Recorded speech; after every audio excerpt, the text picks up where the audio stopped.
Well, it's not the sequel to the 2006 film of the same name that I really wanted. Instead, it's something else.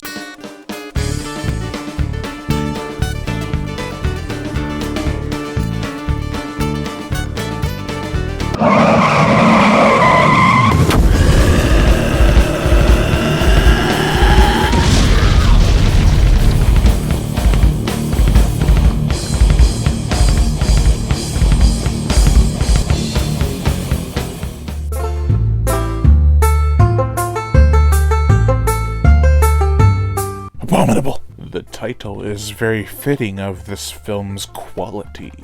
Welcome to the final day of Bigfoot Week. I appreciate you all checking out my videos, and the best way to watch this in the future is on a playlist that I'll leave on my channel itself and at the end of this video. I really appreciate you guys sticking with me through this. I know I've been doing this week for about a month or two now, and it's been driving me crazy that I haven't been getting back to it. So now here I am to finish it off. Also, make sure to check out my book, Wild Man. It's on Amazon on Kindle and paperback. I'll leave a link to it in the description below, as well as in the comment section of this video. Now, let's begin. The plot. There's this flower that scientists are trying to find, and there's backstabbings in the way, there's trekking, a lot of trekking, and a yeti who can survive these abominable conditions. Even with a 72-minute runtime, this film feels very stretched out. Directed by Jamal Burden, who also directed Elves from 2018, this film must have been I'm not even going to do the pun. Should I?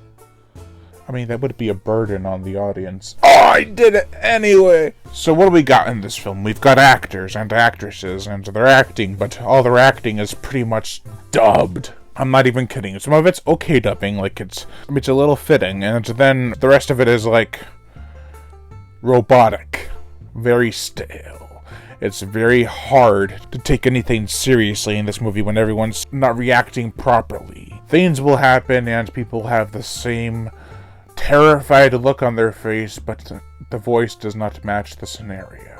The characters, we have scientists, who I know nothing about, and I don't care to know anything about because they're not developed. I mean, okay, I'll give some kudos to the development, having a trick, a switch, a bait and switch, but other than that, we only have motivations. There's no real arc or anything. It's just, here's why I'm here. Feel bad for me, because I have a family. Here's why I'm here. Feel bad for me because I have cancer, and this flower could cure it. Feel bad for me. I'm watching Abominable from 2020. The dialogue is so cookie cutter. It's so just annoying. It's not even natural dialogue. It's mostly just explaining things or stating the obvious. Like I said, their motivations are very much so stating the obvious.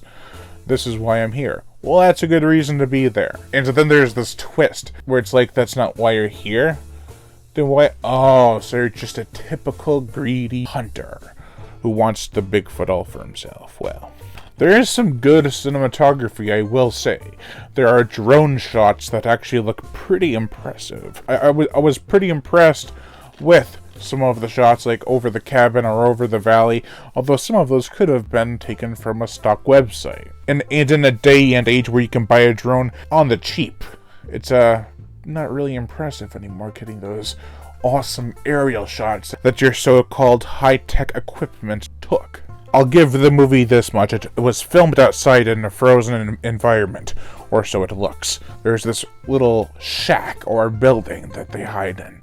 And, well, that's the only thing separating them from the outside. So, well, it's gonna get cold. The ending is weak. I mean, they have this whole thing where, like, we're stuck in... Okay, spoilers. They're stuck in this bubble where, like, they're stuck in time or they're in the past or future. And the ending is so nonchalantly told. Oh my god. Well, with all the dinosaurs and UFOs flying around here, you'd think someone would name this town. That's so bad! One of the games they're playing is Tell, Don't Show. Show, don't tell in this case, please, because that's more awesome if you just show us the dinosaurs. Show us the dang aliens beaming Bigfoot up to their ship and making Mechafoot. Like that Megafoot movie they were supposed to make and that never came out. Dang, I miss those hyped days. Let's get into something positive. The gore, the effects. There's a jaw ripped off, a face ripped off, some blood splatter. But that's about it. There are some good kills, I will not lie. They're very cut and paste, and there's not that many, but they are practical, which I liked. I liked that a lot. The effects are actually good too. In terms of practical work, it is not just the gore, but the Yeti, who doesn't look too bad. At first, when I saw the trailer, I was like, oh boy, here we go. Why are they releasing to the rescue? No, this was uncorked, man. They had a little bit more money, and I think they delivered. We got a cool Yeti and some decent gore. The music, it's basic build-up tension music that's okay at first. But then it gets on repeat, and it becomes very overplayed. So what do I think about Abominable from 2020? Stick with the 2006 film. They tried.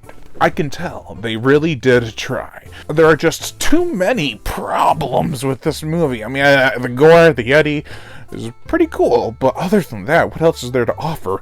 Bad dubbing, okay drone shots, some iffy lighting, and bad continuity with the lighting too. It's like, come on, you had something awesome here. You had Abominable, and the only thing that's any good was the gore. I wanted Abominable too. So overall, I give Abominable, the 2020 film, a 1.5 out of 5. I was gonna give it a 1, but you know, too many Bigfoot movies out there are either comedies with a lot of gore, or serious with no gore, or serious or a comedy with found footage. I had to pick something that was okay, at least, to have a balance of something, of gore and horror, without the comedy. I don't hate Bigfoot comedies, but it's either that or found footage lately, so not a lot to work with. Thank you all for watching, and check out my book, Wild Man, the final video I get to shout this book out. Possibly. There might be other ones, but no more in Bigfoot Week. Which brings me to thank you for checking out Bigfoot Week. I greatly appreciate all the positive feedback I've gotten. Some of the Bigfoot movies were pretty good this week. Some of them were... Thank you all for watching, and Lion Brian Gatto, the horror show host.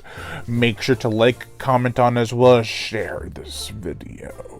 Like my Facebook fan page and support me on Patreon. Even $1 a month will help keep this channel going on a long way, and I'd greatly appreciate it. You'll also be able to get access to kill counts and other music videos that I'll eventually put up on there that you cannot get on YouTube because of the copyright or age restrictions. Also hit that notification bell, and as always, subscribe.